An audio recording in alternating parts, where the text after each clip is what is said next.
అందరికీ నమస్కారం అండి. ఈరోజు కథ. ఒరేయ్ అబ్బాయి, ఆఫీస్కి వెళ్ళిపోతున్నావా? కొడుకుని అడిగాడు పరమేశ్వరం. అవునండి. ఏం? ఆఫీస్ బ్యాగులో కావలసిన కాగితాలన్నీ పెట్టుకున్నాడో లేదో చూసుకుంటూ అడిగాడు చక్రవర్తి. నిన్నో మాట అడుగుతాను, చేస్తావేమోనని. చేస్తాను అంటే చెబుతాను, లేకపోతే నేను అడిగే ప్రయోజనం లేదు కదా. శని ఆదివారాలు కలిసి వచ్చేలాగా మరో రోజు ముందో వెనుకో సెలవు పెట్టి 3 రోజులు ఇంట్లో నాతోటి పార్కుకి, అమ్మాయితోటి ఎక్కడికైనా ఉదయం వెళ్ళి సాయంత్రం 4 గంటలకల్లా వచ్చేసేలాగా ప్లాన్ చేయాలిరా. ఈ మధ్య మా ఇద్దరికి ఇంట్లోంచి ఎక్కడికి కదిలే అవకాశం లేక చాలా అసంతృప్తిగా ఫీల్ అవుతున్నాము. అమ్మాయి నీ ఉద్యోగం బాధ్యతలకు అడ్డు చెప్పలేక అడగలేదు, అడగదు కూడా. నేను మాత్రం ఊరుకోలేక అడుగుతున్నాను. మా ఇద్దరి తరపున ఏమంటావు? అడిగారు ఆయన. చక్రవర్తి తేలికగా నవ్వేశాడు. ఓస్ ఇదా, చూద్దాంలే నానా. అలా అంటే కుదరదురా అబ్బాయి. ఈ కార్తీక మాసం పూర్తి అయ్యేలోగా చేయాల్సిందే. లేకపోతే నా మీద అలా ఒట్లు వేయకండి నాన్న, నాకు భయమేస్తుంది. పరమేశ్వరం కూడా బోసినవ్వుతో పకపక నవ్వేశాడు. అయితే మమ్మల్ని సంతృప్తిపరచరా? మేము అసంతృప్తిగా ఉన్నామని చెబుతున్నాం కదా. లంచ్ బాక్స్ అందిస్తున్న తులసి కేసి చూశాడు చక్రవర్తి. ఆమె తలదించుకుంది లోపల నవ్వుకుంటూ. మామగారు కోడలు ఒకే మాట మీద ఉన్నారన్నమాట. సరే, అయితే ఇక నేను చేసేదేముంది? ఒకరోజు సెలవు పెట్టాలి, అంతేనా? ఈ కార్తీక మాసంలోనే ఆ సంగతి మర్చిపోకు అన్నారాయన. ఏ సంగతి? అదేరా, సంతృప్తి పరచడం, నవ్వుతూ అన్నాడు పరమేశ్వరం మళ్ళీ. అలాగే అలాగే నొక్కి పలుకుతూ బయలుదేరిపోయాడు చక్రవర్తి. ఆఫీసుకి వచ్చాక తన సీట్లో కూలబడ్డాడు చక్రవర్తి. ఎందుకో తండ్రి పదే పదే సంతృప్తి అన్న పదం వాడడం అతనికి అంతగా నచ్చలేదు. అతని దృష్టిలో సంతృప్తి అంటే తన భార్య తులసి, మరి ముఖ్యంగా ఆమెతో సంసారం చేసేటప్పుడు తనకు లభించేటటువంటి ఏకైక అనుభూతి ఆ బహుమతి. మిగతా ఏ సందర్భంలో అయినా సంతృప్తి అన్న పదం వింటే అతనికి చాలా చిరాకు వచ్చేస్తుంది. ఎవరైనా ఆ పదం వాడుతూ ఉంటే తన జీవితంలో అతి ముఖ్యమైన రహస్యాన్ని ఆ అసభ్య పదంతో దెప్పి పొడుస్తున్నట్లుగా ఉంటుంది అతనికి. అతనికి 2 ఆడపిల్లలు. మగపిల్లవాడి కోసం 3వ కాన్పు చూద్దామండి అని తులసి అడిగినప్పుడు, ఎవరైతే ఏమిటి తులసి, నీ కూతుళ్ళనిద్దరినీ వీళ్ళే నా మగపిల్లలు అనుకునేలాగా పెంచుతాను, సరేనా అని భార్యను సమాధానపరచడమే కాదు, ఆ బాధ్యత పరిపూర్ణంగా తీసుకుని నెరవేర్చి చూపించాడు. అంతటి దీశాలి ఆయన. ఏ పని అప్పగించినా రెండోసారి దానికేసి చూసుకోనవసరం లేనంత చక్కగా చేసుకొచ్చేలాగా కూతుర్నిద్దరినీ పెంచాడు. పెద్ద కూతురు కృతి ప్రొఫెసర్గా స్థిరపడి తన తోటి ప్రొఫెసర్ని తమ అనుమతితో వివాహం చేసుకుంది. అమ్మాయి అబ్బాయి తనకి. రెండో కూతురు శృతి సంగీత కళాశాలలో లెక్చరర్గా పనిచేస్తోంది. ఒక చక్కని వయోలిన్ విద్వాంసుని ప్రేమించి పెళ్లి చేసుకుంది. శృతికి 2 అమ్మాయిలే. ఇక అల్లుళ్ళు 2 ఎంతో విద్వత్తు గలవారైనా తనతో స్నేహితుల్లాగా ప్రవర్తిస్తారు. మా ఇళ్లల్లో మాకు ఇచ్చే విలువ కన్నా మీ ఇంట్లో మీరిచ్చే గౌరవం మాకు ఎంతో ఇష్టం మామయ్య గారు అంటూ కలిసిపోతారు తనతో కొడుకులులాగా. తనకే నిజంగా కొడుకులు ఉంటే ఇప్పుడు ఉన్నంత సంతోషంగా నిజంగా తాను ఉండేవాడు కాదేమో అనిపిస్తూ ఉంటుంది అతనికి ఎప్పుడూను.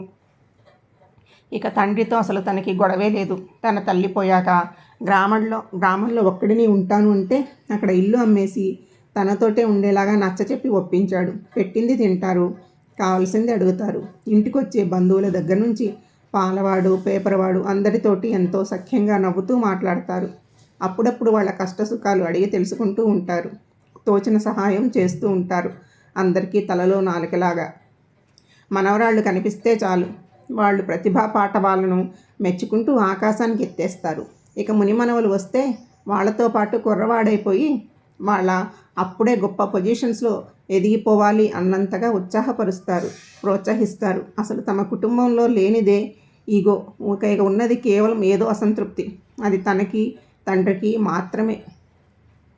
నువ్వు కూడా ఉద్యోగ సమస్యల గురించి కొంతకాలం దూరంగా ఉండి ప్రశాంతంగా ఉండరా అబ్బాయి అని తండ్రి గత సంవత్సర కాలంగా కోరుతూనే ఉన్నారు. ఆ కోరికతోనే ఆయన చాలా అసంతృప్తిగా ఉంటున్నారు. తాను చెప్పిన మాట వినడం లేదు అని. ఇంకా ఉన్న 3 ఏళ్ల సర్వీసు పూర్తయిన తర్వాతే తను ప్రశాంతంగా ఉండేది. అనుక్షణం ఏదో ఒక ఉద్యోగ సమస్యతో సతమతం అయిపోతున్న తాను ప్రశాంతంగా ఎలా ఉండగలడు? అలా అని చెప్తే అర్థం చేసుకోడు తండ్రి. పవర్ ఉంది కదా అని యంత్రాన్ని వేడెక్కించేయకూడదురా. కొద్దిసేపు దానికి ప్రశాంతత ఇస్తే మరింత చక్కగా పనిచేస్తుంది. తండ్రి ఎన్నోసార్లు చెప్పాడు. తాను ప్రశాంతంగా ఉండే అవకాశమే లేదు. అందుకే కాబోలు తండ్రి సెలవు పెట్టమంటున్నాడు. ఈ వార్షిక తనిఖీ పూర్తయిపోతే తప్పనిసరిగా సెలవు పెట్టి ఆయన కోరినట్టు ఆయనతో 3 రోజులు గడపాలి అని నిశ్చయించుకున్నాడు చక్రవర్తి. ఈ పెద్ద వయస్సులో ఆయనను ఇబ్బంది పెట్టడం ఎందుకు, ఆయన ఈ చిన్ని కోరిక తీర్చాలి అని నిర్ణయం తీసుకున్నాడు. నాన్న, రేపటి నుంచి వరుసగా 3 రోజులు సెలవు పెట్టేశాను. శని ఆదివారాలు ఎలాగూ సెలవే. ఈ 5 రోజులు మీరు తులసి చెప్పినట్టే వింటాను. వారం రోజుల తర్వాత ఓ సాయంత్రం ఆఫీసు నుంచి ఇంటికి వస్తూ సంతోషంగా చెబుతున్న కొడుకు మాటలకి సంబరపడిపోయాడు పరమేశ్వరం. మరునాటి నుంచి ఉదయమే తండ్రితో పార్కుకి వాకింగ్కి వెళ్ళి వచ్చాక స్నానాలు చేసి కారులో ఏదో ఒక శివాలయానికి వెళ్ళి అభిషేకం చేయించుకుని ఇంటికి వచ్చి భోజనం చేసి పడుకోవడం, సాయంకాలం 4ంటికి టీ తాగి తండ్రి కొడుకు పార్కుకి వెళ్ళి రావడం, హాయిగా టిఫిన్ తిని కబుర్లు చెప్పుకుంటూ రాత్రి 9 గంటలకు వార్తల హెడ్లైన్స్ విని నిద్రకు ఉపక్రమించడం. అయితే తన తండ్రి పార్కులో ప్రవేశించిన వెంటనే అక్కడికి అప్పటికే విచ్చేసిన వృద్ధులందరూ తండ్రిని తమకు అత్యంత ఆత్మీయునిగా, శ్రేయోభిలాషిగా తనకే పరిచయం చేయడం చూసి ఆశ్చర్యపోయాడు చక్రవర్తి. మరునాడు పార్కుకి వెళ్ళబోతూ ఉంటే చేతికర్ర తీసుకోలేదేం నాన్నగారు అని తండ్రిని అడిగితే, బాధ్యత తెలిసిన కొడుకే పక్కనుండగా ఏ తండ్రికి చేతికర్ర అవసరం లేదురా అబ్బాయి అంటూ హుషారుగా ఏ ఆధారం లేకుండా తప్పటడుగులు వేస్తూ చేతులుపుతూ నడుస్తున్న తండ్రి ముఖంలో సంతృప్తిని చూసి చక్రవర్తి మనసంతా తెలియని ఆనందంతో నిండిపోయింది.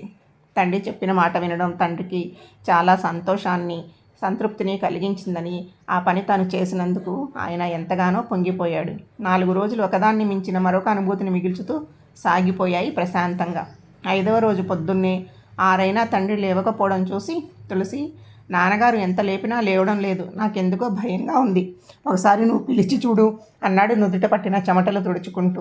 తులసి వచ్చి కూడా ఆయన కుదుపుతూ, మామయ్య మామయ్య లెండి మామయ్య, ప్రతిరోజు 5 గంటలకు లేచిపోయేవారు కదా, కాఫీ తాగి వాకింగ్కి వెళ్ళరా అని అడిగింది. ఆయనలో కొంచెం కూడా కదలిక లేదు. కొయ్యలాగా బిగుసుకుపోయాడు. చక్రవర్తి తండ్రి నాడి పట్టుకు చూశాడు. ఎంతో ఏకాగ్రతగా చూసినా నాడీ స్పందన ఆయనలో కనిపించడం లేదు. డాక్టర్ గారికి ఫోన్ చేద్దామా అడిగాడు భార్యని ఆదుర్దాగా. అంత అవసరం లేదురా అబ్బాయి, ఊపిరి ఆపేసి శవాసనంలో ఎంతసేపు ఉండగలనా అని చిన్నప్పుడు నేర్చుకున్న యోగాసనాన్ని సాధన చేస్తూ ప్రయత్నం చేశాను. ఇవాళ ఆదివారం కదా, నువ్వు కొంచెం ఎక్కువసేపు విశ్రాంతిగా పడుకుంటావని లేచి కూర్చుని కళ్ళు మూసుకుని శ్వాస తీస్తూ విడుస్తూ అన్నాడు తండ్రి. అబ్బా, కంగారు పెట్టేశారు నాన్న, ఒక్క క్షణం పై ప్రాణాలు పైనే పోయాయి అనుకోండి అన్నాడు చక్రవర్తి స్థిమితపడుతూ. ఆ స్థితప్రజ్ఞతే నువ్వు నేర్చుకోవాలిరా అబ్బాయి. ఒకరోజు 24 గంటలలో మేమిద్దరం కొన్ని గంటలైనా విశ్రాంతి తీసుకుంటున్నాము. కానీ ఈరోజు నువ్వే కాదు, నీలాగా బాధ్యతతో ఉద్యోగ ఒత్తిడిలో ఉన్నటువంటి ఎంతోమంది ఉద్యోగస్తులు, అటు అధికారులు ఒత్తిడికి తట్టుకోలేక ఇటు తమ మీద ఆధారపడ్డ వాళ్ళ సుఖం కోసం మరమంత్రాల్లాగా పనిచేస్తున్నారు. చిన్న వయసులోనే గుండెపోటుతోనో మరే కారణంతోనో మరణిస్తున్నారు. నీకు నీలాంటి కొడుకులందరికీ చెప్పేది ఒకటే మాట, మీ వృత్తి బాధ్యతలు పూర్తయిపోయాక యాంత్రికంగా టీవీ చూసో ఏదో సినిమాకు వెళ్ళో కాలక్షేపం చేయకుండా మీకు ఇష్టమైన వ్యాపకంలో పూర్తిగా సేద తీరాలి. ఆ మరునాడు మళ్ళీ మరింత ఉత్తేజిత శక్తితో మీరు మరింత బాగా పనిచేయగలుగుతారు. అందుకే ఈ 4 రోజులు నీ చేత సెలవు పెట్టించాను బలవంతంగానైనా. ఈ విశ్రాంతి నీకు మరో 3 వారాల పాటు బూస్టులా పనిచేస్తుంది. అప్పుడు మళ్ళీ ఖచ్చితంగా నీ విశ్రాంతి కోసం ఒక రోజైనా సెలవు పెట్టుకోవాలి. ముందో వెనకో సెలవు రోజు కలిసి వచ్చేలాగా. నువ్వు బాగుంటేనే నీ మీద ఆధారపడ్డ మేమందరం సంతోషంగా ఉండగలిగేది. నీకు గగన కుసుమమైన విశ్రాంతి అనేటువంటి నక్షత్రాన్ని అందించాలన్నదే నా ప్రయత్నం, అర్థమైందా అన్నారు ఆయన. నేను ఎంత అదృష్టవంతుడిని నాన్న. రిటైర్ అయిపోయాక ప్రతి తండ్రి తన చివరి క్షణం వరకు కొడుకు దగ్గర ఏదో నిర్లిప్తంగా బతికేస్తే చాలే అనుకుంటారు. కానీ మీరు నా విశ్రాంతి కోసం ఇంతలా ఆరాటపడుతున్నారే, మళ్ళీ జన్మలో కూడా మీ కొడుకుగా పుట్టి రుణం తీర్చుకోవడం తప్ప నేను మీకు ఏం చేయగలను చెప్పండి అన్నాడు రుద్ధమైన కంఠంతో చక్రవర్తి. తనకు తాను సుఖపడితే తప్పు కాకున్నా తన వారిని సుఖపెడితే ధన్యత ఓ నాన్న అన్నారురా సినారే గారు. నీ వల్ల మేము సుఖపడడం ముఖ్యం కాదు, మమ్మల్ని సుఖపెడుతూ నువ్వు సుఖపడడం ముఖ్యం. అప్పుడే మనది పరిపూర్ణమైన కుటుంబం అవుతుంది. సరే, కాఫీ తాగి వాకింగ్కి వెళ్ళి వచ్చేద్దాం పదా అన్నారు ఆయన. అలాగే నానా అని తన గదిలోకి వెళ్ళి 5 నిమిషాల్లో తయారై వచ్చేశాడు చక్రవర్తి. కాఫీ తాగి కబుర్లు చెప్పుకుంటూ ప్రేమపూర్వకమైన స్నేహితుల్లాగా ఇద్దరు వాకింగ్కి బయలుదేరుతున్న ఆ తండ్రి కొడుకులను చూసి మనసంతా సంతృప్తి భావన పరుచుకుంటాగా తలుపులు